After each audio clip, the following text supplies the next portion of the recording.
So hello hi everyone, welcome back to my YouTube channel. हमारे YouTube channel पे आपका स्वागत है। मैं आ चुका हूँ न्यू रिएक्शन वीडियो के साथ। आज का वीडियो तो बहुत ही अलग होने वाला है। जो है दबंग स्टार खेसारी लाल, उनके साथ में हैं अक्षरा सिंह जी। तो मैं उस पर उन लोगों का स्टेज शो है, तो मैं उस पर रिएक्शन देने वाला हूँ। चलिए हम वीडियो को स्टार्ट करते हैं। वीडियो स्टार्ट करने से पहले मैं बता देता हूँ, मैं हूँ विकास मौर्य। तो चलिए हम वीडियो को स्टार्ट करते हैं। जो वीडियो हमारा पसंद आएगा तो हमारे चैनल को प्लीज़ सब्सक्राइब कीजिए और वीडियो को लाइक कीजिए। कमेंट में ज़रूर आप बताएं कि आपको दबंग स्टार खेसारी लाल एंड अक्षरा सिंह का स्टेज शो आपको कैसा लगा। चलिए हम वीडियो को स्टार्ट करते हैं। Let's go. रुपया हो 2 रुपया, अरे बोटी रंगाई दे हम 2 रुपया, गोदी रंगाई पन 2 रुपया।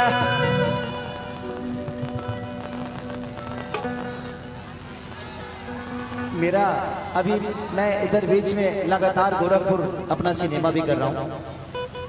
अभी अपराधी किया था। I love you more.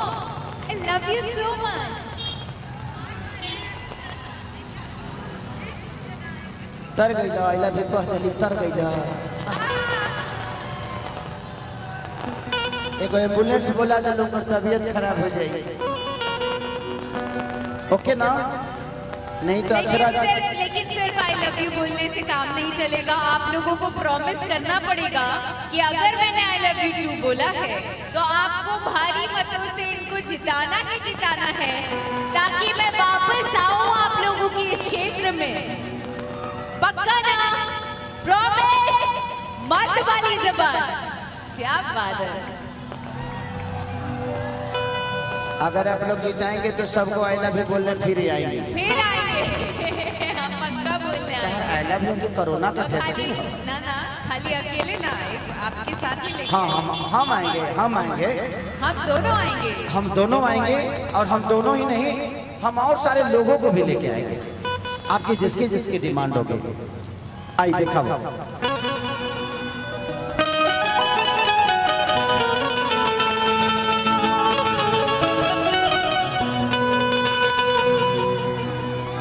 कि हमारे सैया जी डालस दलानी में, कि होली के दुखवा कैसे बताई, देहिया में होता बटवारा जी, बहरी जाई कि भीतरे लुकाई, के नियो न होता गुजारा जी। माई रे माई ना छोड़ा सा दोनों भाई, कि बोटी रंगा गइल पानी में, कि हमारा सैया जी डालस दलानी में।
कर चलते रखिए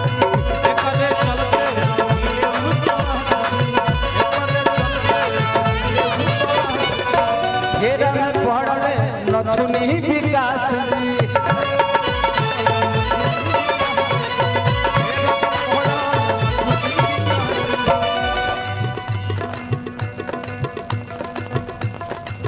कितनी को माने पियावा कहानी में कि हमारा सैया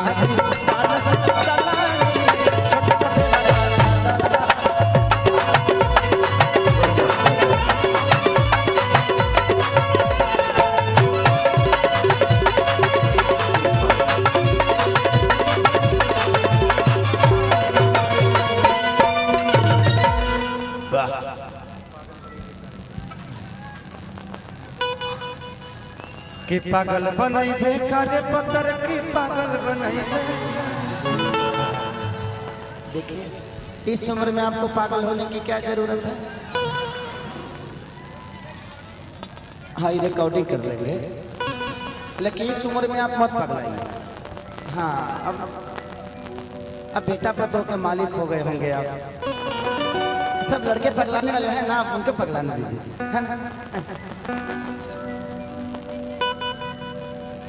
कि तहरा बिना खाना पीना कि लागत रानी बेकार। एक में सिनेमा किया था अरब सऊदी में, वो मेरा लिखा हुआ ही सिनेमा था सैया अरब के लिए।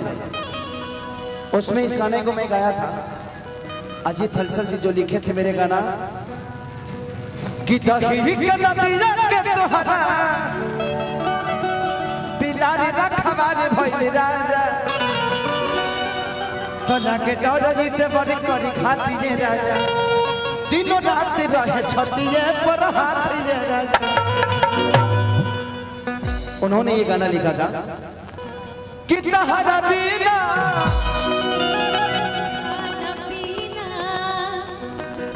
कि लागत रानी बेकार।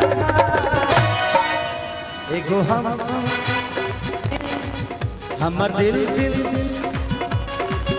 एगो हमर दिल है जानी दिनो एगो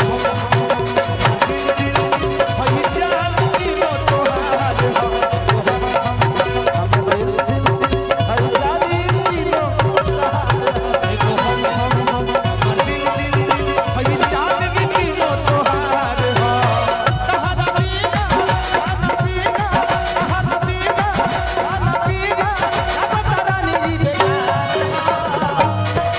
एको हमर दिल ए जान होई तीनो एको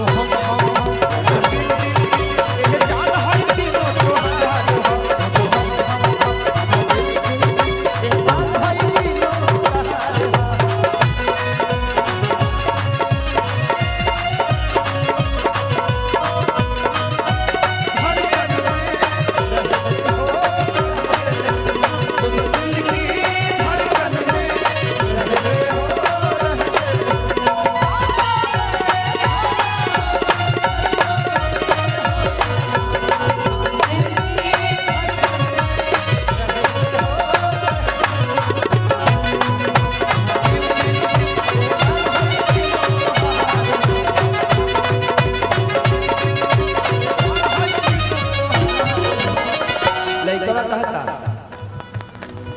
कि जब से देखनी तोहरा के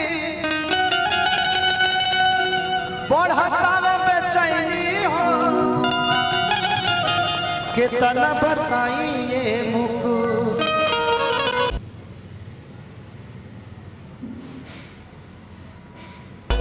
जब से देखनी तोहरा के बढ़ता बेचैनी हो कितना बताई ये मुकु मन के खाता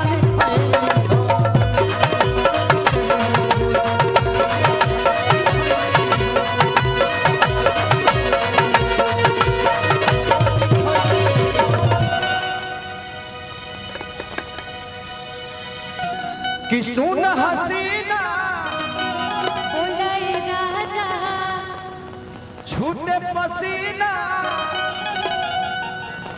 कहे अमन की परनार एक हम दिल ए जान हम तीनों तहार एक हम दिल ए जान हम तीनों तहार हम दिल ए जान हम तीनों तहार हम दिल ए जान हम तीनों तहार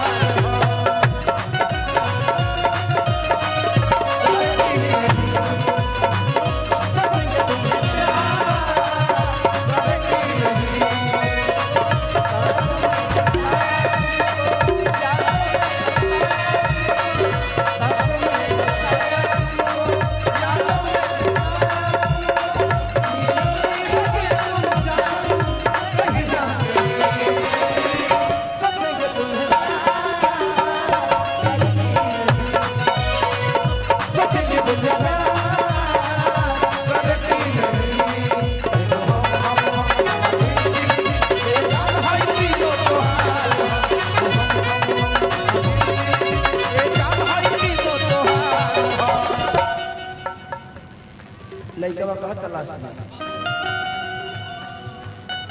कि पवनिया जीत पगलाइल बा संगे विकास जी आइल बा कि धइले बा ऐसन बीमारी हो लागत मर जाई खेसारी हो कि पवनिया जीत पगलाइल बा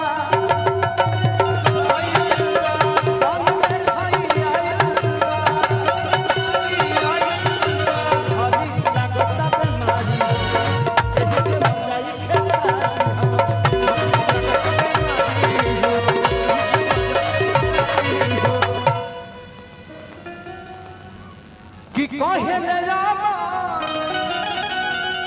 हम ही लदामा बाकी के पार्टी सब कि कहे। चलिए, उम्मीद करता हूं कि आपको स्टेज शो बहुत ही ज़बरदस्त लगा होगा। तो अगर वीडियो पसंद आए तो हमारे चैनल को प्लीज़ लाल वाला बटन दबाइए और सब्सक्राइब कीजिए और वीडियो को लाइक कीजिए। कमेंट में ज़रूर बताएं कि आपको खेसारी लाल एंड अक्षरा सिंह का स्टेज शो आपको कैसा लगा। तो ऐसी वीडियो देखने के लिए हमारे चैनल पे जुड़े रहिए। चलिए, मिलते हैं नेक्स्ट वीडियो में, तब तक के लिए नमस्कार, प्रणाम।